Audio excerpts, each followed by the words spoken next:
इस कहानी की शुरुआत जैक नाम के एक फॉरेस्ट रेंजर को दिखाने से होती है, जो कि हर रोज की तरह अपनी ड्यूटी पर निकला था। लेकिन वो नहीं जानता था कि आज उसके साथ कुछ अलग होने वाला है, क्योंकि अगले ही पल उस पर तीरों से हमला होने लगता है। लेकिन ये कौन कर रहा था ये कुछ नहीं पता। लेकिन आखिर उस पर ये हमला कर कौन रहा है, इसी बात का पता लगाने के लिए वो अपनी जैकेट उतारकर आगे बढ़ने लगा। लेकिन काफी देर यहाँ बिताने पर भी उसे कुछ पता नहीं लग पाता कि ये कौन कर रहा है। उसे लगता है कि चलो जो कोई भी हो, शायद यहाँ से चला गया होगा या कोई हंटर हो सकता है। अभी वो ये सब सोच ही रहा होता है कि इतने में ही एक तीर आकर उसके सीने को छू जाता है, जिससे वो दर्द के मारे वहीं जमीन पर गिर गया और उस तीर को निकालने की भी कोशिश करता है। लेकिन जो तीर होती है वो बीच से ही टूट जाती है, जिसका मतलब था कि उसे अपनी जान बचाने के लिए इस जंगल से निकलना होगा जल्द से जल्द, वरना उसे इन्फेक्शन हो सकता है। इसलिए वो जल्दी से भागता हुआ अपनी कार तक आता है। लेकिन बेचारे की किस्मत खराब थी, इसकी कार स्टार्ट ही नहीं होती। हालांकि वो सोचने लगता है कि मैंने तो सुबह ही टैंक फुल कराया था,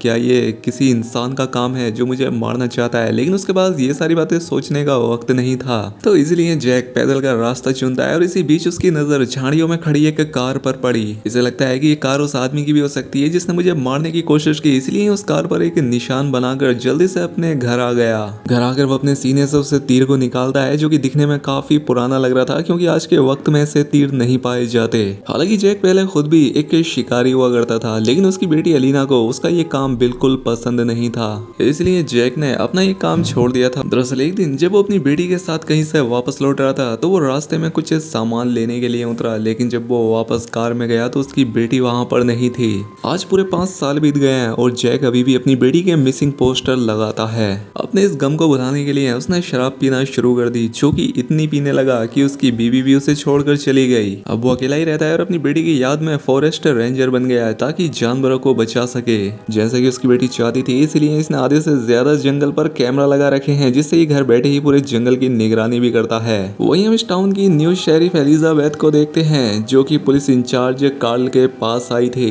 वो अपने भाई ब्रूक को छुड़ाने के लिए यहाँ आई थी, जिसे कि एक अबेंडेंट फैक्ट्री से 420 के केस में पकड़ा गया था।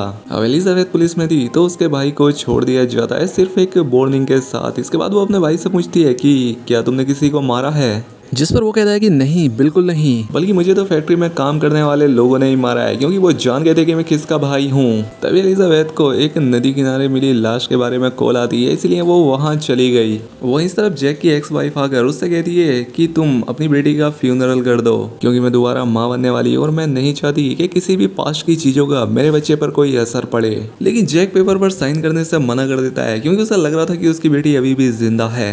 लेकिन जब जैक की बीवी ने उसे नशे में पाया तो वो उससे कहकर चली जाती है कि 2 हफ्ते बाद हमारी बेटी का फ्यूनरल है, अगर हो सके तो आ जाना। इसके बाद सीन पहुंचता है उसी क्राइम सीन पर, जहां पर कि ये सभी पुलिस वाले उस लड़की की बॉडी को काफी बारीकी से जांच कर रहे थे। लेकिन इन्हें कोई सबूत नहीं मिलता जिससे ये पता लगा सके कि उस लड़की की जान कैसे गई। लेकिन तभी एलिजाबेथ ने उस लड़की के गले पर निशान देखे, वो काफी पुराना लग रहा था, तो इन्हें लगता है कि शायद इससे किसी ने बदला लिया हो, इसीलिए आसपास के इलाके की छानबीन करने लगे। इन्हें यहाँ पर कुछ खून के निशान मिले, जिससे ये समझ गए कि ये काफी टाइम से लापता थी और इसने जिंदा रहने की कोशिश की होगी, लेकिन वो खुद को ज्यादा देर जिंदा नहीं रख पाई। तभी उसे एक पेड़ पर एक एरो दिखती है, इसलिए वो उसे फोरेंसिक के लिए अपने पास रख लेती है। जब वो पुलिस स्टेशन आकर उसकी जांच करती है तो उसे उसके बीच में एक मार्क मिला, और ये एरो वैसा ही लग रहा था जैसे जैक को लगा था, तो जरूर इन दोनों एरो में कोई कनेक्शन तो था। उस लड़की की पहचान के लिए हर तरफ न्यूज चला दी जाती है, और जब जैक ने ये देखा तो उसे लगा कि कहीं ये मेरी बेटी तो नहीं है, इसलिए वो शेरिफ से जाकर कहता है कि मुझे उस लड़की को देखना है। और जब भी उसे देखता है तो पाता है कि ये उसकी बेटी नहीं है। जैक के मन में अभी भी पूरा विश्वास है कि उसकी बेटी जिंदा है। खैर अब उसके जाने के बाद एलिजाबेथ वहाँ के डॉक्टर से पूछती है,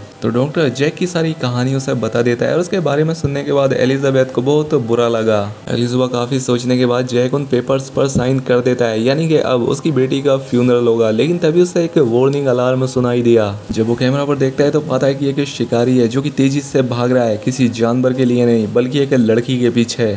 इसलिए वो 3 बॉक्सेस और एक बंदूक लेकर निकल गया। उसने ऐसा क्यों किया आगे पता लगेगा। जैक उसी जगह पर पहुंच गया जहां पर इस पर हमला हुआ था, लेकिन आज ही अपनी पूरी तैयारी के साथ यहाँ आया था। वो हवा में पेंट का बॉक्स उछालता है और उसे शूट कर दिया, जिससे सारा पेंट जमीन पर गिर गया और इसमें उसे वो शिकारी दिखने भी लगता है क्योंकि उस पर भी लाल रंग लग गया था। लेकिन बावजूद इसके भी ये उसे पकड़ नहीं पाता, जिसके लिए इसे काफी गुस्सा आता है क्योंकि आज इसके पास अच्छा मौका भी था। इसके बाद जैक उस लड़की के पास गया जिसके पीछे वो शिकारी भाग रहा था और इसके गर्दन पर भी वैसे ही निशान थे जैसे उसे पिछली बॉडी के निशान थे। खैर अब जैक उस लड़की को उठाकर यहाँ से ले जाने लगा तो वहीं दूसरी तरफ शेरिफ उससे तीर को लेकर एक खास आदमी के पास आई जो कि इस बारे में काफी माहिर है। वो इसे बताता है कि ये एटलस नाम का एरो है जो कि प्राचीन वक्त में जंग के लिए काम आता था, लेकिन इस वक्त इसे बैंड कर दिया है क्योंकि इससे किसी की भी जान जा सकती है। लेकिन हाँ, एक शख्स है जो कि इसे अभी भी बनाता है और सब लोग उसे सैम कहते हैं। ये सुनकर एलिजाबेथ को अपना भाई याद आता है क्योंकि जिस फैक्ट्री में वो पकड़ा गया था उस फैक्ट्री को सैम कंट्रोल करता है और जवान लड़कों से सारे गलत काम वहाँ पर वही कराता है। इसलिए एलिजाबेथ अपने भाई के पास आती है लेकिन वो उसे यहाँ कहीं नहीं मिलता। लेकिन पैटी नाम की एक लड़की उसे बता देती है कि वो इस वक्त कहाँ मिलेगा। एलिजाबेथ वहाँ जाती है तो उसे इसका भाई वहाँ भी नहीं मिलता, लेकिन इसे वो जरूरी सामान मिल जाता है जिससे वो एटलस नाम का तीर बनाया गया था। इतने में इस घर में कोई आ जाता है जो कि इसी का साथी था, जो कि इसे बताता है कि एक और लड़की की मिसिंग रिपोर्ट दर्ज की गई है और ये वही लड़की थी जो कि अभी जंगल में जैक के साथ थी। वहीं दूसरी तरफ जैक उस लड़की को उठाते हुए अब काफी थक गया था, इसलिए जैक ने उसे एक जगह पर रख दिया। लेकिन इतने में ही वही लड़की जैक पर हमला कर देती है, समझते हुए कि कहीं यही वो शिकारी तो नहीं है। लेकिन जैक उसे समझाता है कि मेरी बहन रुक जा, मैं वो नहीं हूँ जो तुझे मारना चाहता है, तुम मेरे साथ सेफ हो। हालांकि वो मानने के लिए तैयार नहीं थी, लेकिन जैक उसे यकीन दिला ही देता है। जिसके बाद ये दोनों वहीं बंकर में छिप गए जो कि जैक ने यहाँ बनाया था ताकि वो शिकारियों को पकड़ सके, लेकिन फिलहाल तो वो खुद ही इसमें छिपा पड़ा है। यहाँ पर जैक उस लड़की से उसका नाम और वो यहाँ कैसे आई पता करता है, लेकिन वो लड़की इस बात का कोई जवाब नहीं जानती थी कि आखिर वो यहाँ तक कैसे आई, क्योंकि उसके गले की वोकल कॉर्ड को ही काट दिया गया है और ये ऐसा उससे शिकारी नहीं किया था ताकि लड़की चीख चिल्ला ना सके और वो इसका आसानी से शिकार कर ले। अब क्योंकि पहली वाली लड़की के साथ भी ऐसा ही हुआ था, क्योंकि वो अपनी जान बचाने के लिए इधर उधर काफी भागी थी लेकिन आखिर में मारी गई। लेकिन अब जैक ऐसा होने नहीं देगा तो इसने इशारों में उसे समझाया कि अब तुम मेरे साथ सेफ हो, कुछ नहीं होगा तुम्हें। अब लड़की को भी उस पर भरोसा हो गया था, इसलिए वो जमीन पर अपना नाम लिखकर बताती है कि इसका नाम मोली है। खैर अब सुबह हो जाती है और जैक मोली को लेकर यहाँ से निकलने लगा। वहीं दूसरी तरफ एलिजाबेथ को कुछ लीड मिलती है जो कि उसे कुछ खास पसंद नहीं आई। दरअसल आखिरी बार मोली को एक ग्रुप के साथ देखा गया था, लेकिन अब एलिजाबेथ को शक जैक पर भी होने लगा था क्योंकि आखिरी बार उसने कुछ हंटर्स के हथियार छीनकर अपने पास रख लिए थे और ऐसा भी हो सकता है कि अपनी बेटी की मौत के बाद वो ऐसा बना हो। तो जैक जब अपने घर पहुंचता है तो इसे यहाँ पर किसी के होने का एहसास होता है, लेकिन इससे पहले ही कुछ समझ पाता इस पर हमला हो गया। यानी कि जैक का शक एकदम सही था, जिसने उस पर हमला किया था वो वही शिकारी था जो कि अपने एरो से उस पर हमला किया करता था। लेकिन जैक भी लड़ाई में कुछ कम नहीं था, लेकिन जैक काफी थका हुआ और कमजोर था, इसलिए वो ज्यादा देर उसे रोक नहीं सका और शिकारी उस पर हावी हो गया और मोली की पीठ में तीर घुसाकर उसे मार देता है। और जैक ये देखकर बुरी तरह से टूट गया क्योंकि वो उसकी जान नहीं बचा पाया। और इसी बीच यहाँ पर एलिजाबेथ पहुंच जाती है। यहाँ पहुंचकर उसने मोली की लाश देखी और यहीं पर जैक था जिसके हाथ में बंदूक थी और ऐसा लग रहा था जैसे मोली ने ही इसकी जान ली, इससे मारा हो। लेकिन असली कहानी में ट्विस्ट अब आया क्योंकि इसके पीछे वही शिकारी खड़ा था और वो शिकारी एलिजाबेथ को देखकर अपने हाथों की उंगलियां चटकाता है और यहाँ पर वो समझ जाती है कि ये शिकारी कोई और नहीं बल्कि उसका ही छोटा भाई ब्रूक है, जिसे कि हर बार बचा लेती है। लेकिन आज वो क्या करेगी, लेकिन आज भी उसने वही किया जो हर बार करती है, उसने जैक को शूट कर दिया जिससे ब्रूक को यहाँ से भागने का मौका मिल गया। अब तक जैक भी समझ गया था कि एलिजाबेथ ने अपने भाई को बचाने के लिए ये सब किया है, इसलिए वो उसके ही रेडियो से एम्बुलेंस बुलाता है ताकि वो मोली को ले जाएं। क्योंकि अभी भी मोली जिंदा थी और वो खुद पहुंचा अपनी कार लेकर अपनी एक्स वाइफ के घर, जिसका करंट पति पुलिस में था। और जब उन्होंने जैक की हालत देखी तो हैरान रह गए। वो जैक को हॉस्पिटल नहीं ले जा सकते थे, इसलिए कार्ल ने जैक को उसी फैक्ट्री के बाहर खड़ी एक ट्रेलर में लेटाल कर यही डॉक्टर को बुला लिया और उसका इलाज करवाना शुरू किया। इस दौरान जैक ने सब कुछ उन्हें बता दिया। अब ये जो भी सब कुछ चल रहा है वो कौन कर रहा है। जैसे ही कार्ल ट्रेलर से बाहर आया उसने देखा कि ब्रूक अपने दोस्तों के साथ खड़े होकर वहां पर बीड़ी फूंक रहा है, इसलिए उसने उसे पकड़ने के लिए दौड़ लगा दी। लेकिन ब्रूक बचकर ट्रेलर में आ गया। वो डॉक्टर के गले पर चाकू लगाकर उसे धमकाने लगा, लेकिन जैक के अंदर अभी भी जान बची हुई थी, इसलिए उसका एक हाथ पकड़कर डॉक्टर को आज़ाद कर दिया। और ऐसा होते ही फौरन कार्ल ने ब्रूक को अरेस्ट कर लिया। जब एलिजाबेथ को इस बारे में पता लगा तो वो जल्दी से अपने भाई से मिलने को आई ताकि वो इस बार भी कोई जुगाड़ बैठाकर अपने भाई को बचा ले। लेकिन इस बार कार्ल उसकी कोई बात नहीं सुनता। वो कहता है कि तुम्हारे भाई ने कुछ कन्फेस किया है तो हो सकता है तुम्हारी जॉब भी चली जाए।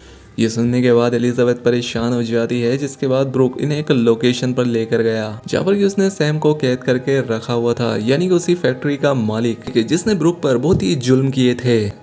और इसी का बदला लेने के लिए ब्रुक ने इसे कैद किया, यानी कि जो असली शिकारी है जो ये सब कर रहा है वो कोई और ही है, जिसने कि एलिजाबेथ को भी बेवकूफ बना दिया। अब ये बात जानने के बाद ये लोग सैम के पास गए और उससे पूछा कि क्या ये तुम एरो जानते हो, क्या ये तुमने बनाई है, लेकिन वो इस बात से इनकार करता है क्योंकि वो अपनी किसी भी एरो पर कोई निशान नहीं छोड़ता और ये किसी और का काम है। ये बात सुनने के बाद ये लोग हैरान रह जाते हैं क्योंकि ये किसी और का ही काम है। अब जैक भी अपना बयान बदल देता है, जिस वजह से एलिजाबेथ के भाई की जान बच जाती है क्योंकि वो जान गया था कि उसने ये सब नहीं किया है। वहीं मोली की भी जान बच गई थी। अब इतना सब होने के बाद जैक ने अपनी नई जिंदगी जीने की शुरुआत करनी चाहिए क्योंकि उसे एहसास हो गया कि जिंदगी एक बार ही मिलती है और हमें उसे खुशी से बिताना चाहिए। लेकिन अब सबसे बड़ा सवाल ये था कि आखिर असली शिकारी है कौन, उसे कोई पकड़ पाएगा या नहीं, ये सवाल था। खैर अब इसके बाद जैक ग्रोसरी लेने के लिए दुकान पर जाता है, तब इसकी नजर उस ट्रक पर पड़ी जिसके ऊपर इसने निशान बनाया था। इसके मन में एक उम्मीद जाग उठी। ये देखकर वो जल्दी से उस ट्रक के पास गया, लेकिन इस ट्रक पर कोई भी निशान नहीं था। ये देखकर ये एक बार फिर से उदास हो गया, इसलिए वो वापस अपनी कार में आ गया। लेकिन इसी दौरान एक ठीक वैसी ही ट्रक उसके पास से गुजरी जिस पर वो निशान था। इस बार जैक पूरी तरह से कंफर्म था और तैयार था कि मौका मिलने पर ही उस ड्राइवर पर हमला कर दे। लेकिन उसमें से एक बूढ़ा आदमी बाहर आता है। ये देखकर जैक ने उससे पूछा कि क्या तुम्हारा कोई बेटा है। वो कहता है कि नहीं, मैं अकेला ही रहता हूँ और इस ट्रक का मालिक मैं ही हूँ। जैक उनसे झूठ बोलता है कि इस ट्रक के मालिक ने एक बार मेरी मदद की थी, ये उसे शुक्रिया कहना चाहता है। जिस पर वो बूढ़ा बताता है कि कभी कभी जो मेरा नेबर है वो इस ट्रक को लेकर जाता है, इसलिए उसके पड़ोसी के घर पर जाता है। लेकिन लॉक लगा था तो इसलिए लॉक तोड़कर ही अंदर घुस गया और घर में रखी चीजों से साफ पता लग गया कि ये जरूर किसी शिकारी का घर है। लेकिन इससे भी खौफनाक चीज ये थी, जब वो बेसमेंट में गया वहां पर कई सौ लड़कियों के मिसिंग पोस्टर चिपके हुए थे और इन फोटोज में उसकी मिसिंग बेटी का भी फोटो था। थोड़ी और आगे जाने पर उसे ऑपरेशन थिएटर में एक लड़की लेटी हुई दिखाई देती है जिसके वोकल कॉर्ड निकले हुए थे और ये देखकर जैक समझ जाता है कि अच्छा तो ये है सारा मामला, क्योंकि जो भी ये सब कर रहा है वो इसी घर का मालिक है। लेकिन तभी अचानक से जैक के ऊपर हमला हो जाता है और ये हमलावर कोई और नहीं बल्कि वही डॉक्टर था जिसे कि कार्ल ने जैक का इलाज करने के लिए बुलाया था और यही इस कहानी का गद्दार है। इसके बाद सीन पहुंचता है एलिजाबेथ पर, जो कि मोली से मिलने के लिए आई थी जिसका इलाज डॉक्टर वूम ही कर रहा था। लेकिन इस वक्त वो डॉक्टर यहाँ नहीं था। लेकिन तभी एलिजाबेथ को उस डॉक्टर और उसकी बेटी की फोटो दिखी और यहाँ पर एक नर्स बताती है कि काफी सालों पहले इनकी बेटी नशे में कुचलकर मारी गई और उनकी बेटी का नाम मेलिसा था, यानी कि एम्बी, यानी कि वही सेम लोगो जो कि उस तीर पर हुआ करता है। ये देखकर एलिजाबेथ को सब समझ आ जाता है और वो जल्दी से उस डॉक्टर के घर पहुंचती है जहाँ पर डॉक्टर तो नहीं था, लेकिन उसके घर पर रखी चीजों से उसे समझ आ जाता है कि ये सब क्या चल रहा है। इसके बाद वो जैक के घर गई उसे बताने के लिए कि उनकी बेटी का कातिल मिल चुका है, लेकिन जैक तो वहाँ था ही नहीं बल्कि उसका तो शिकार हो रहा है। और ये चीज एलिजाबेथ उसके घर में लगे मॉनिटर पर देख लेती है। उसके घर में लगी मॉनिटर पर देख लेती है कि क्या सच में जैक का शिकार भी हो सकता है, क्योंकि वो तो बड़ी अच्छे से इस जंगल को जानता है। इसलिए वो जंगल में लगे हर एक ट्रैप को खोल देती है, जिसमें से एक में वो डॉक्टर फंस गया और इससे पहले वो कुछ कर पाता जैक ने उसे कूट कर उसका हुलिया ही बिगाड़ दिया। लेकिन उसकी जान लेने से पहले वो उससे पूछता है कि आखिर तुमने मेरी बेटी को क्यों मारा। डॉक्टर एक काफी अजीब सा जवाब देता है। वो कहता है कि तुम्हारी बेटी के फादर यानी कि तुम एक शराबी थे और मुझे शराब पीने वालों से सख्त नफरत है, क्योंकि एक शराबी ने ही मेरी बेटी की जान ली थी, इसलिए मैं हर एक शराबी से बदला लेता हूँ। उसकी बात सुनकर जैक ने उसे पूरी तरह से मार दिया। लेकिन इतने में ही यहाँ एलिजाबेथ भी आ गई। वो कहती है कि इसे पुलिस के हवाले कर दो, लेकिन जैक जानता था कि पुलिस घंटा कुछ नहीं उखाड़ेगी इसका और मुझे ही इसे सजा देनी होगी, इसलिए हम उसे खाई में फेंक कर उसका किस्सा ही खत्म कर देता है। अब एलिजाबेथ भी कुछ नहीं कर पाई क्योंकि वो भी जानती थी कि ऐसे लोगों के साथ तो ऐसा ही होना चाहिए। अब जैक ने टाउन के हर एक जगह से अपनी बेटी का मिसिंग पोस्टर हटा दिया क्योंकि इसने उसका फ्यूनरल कर दिया है। उधर एलिजाबेथ भी उस फैक्ट्री को तोड़कर गिरवा देती है ताकि उसके भाई जैसे और जवान लड़कों की जिंदगी खराब ना हो। तो दोस्तों आपको कैसी लगी इस फिल्म की कहानी हमें कमेंट करके जरूर बताएं। इस चैनल पर पहली बार आए तो सब्सक्राइब भी कर लें। मिलते हैं ऐसी ही अगली शानदार वीडियो में।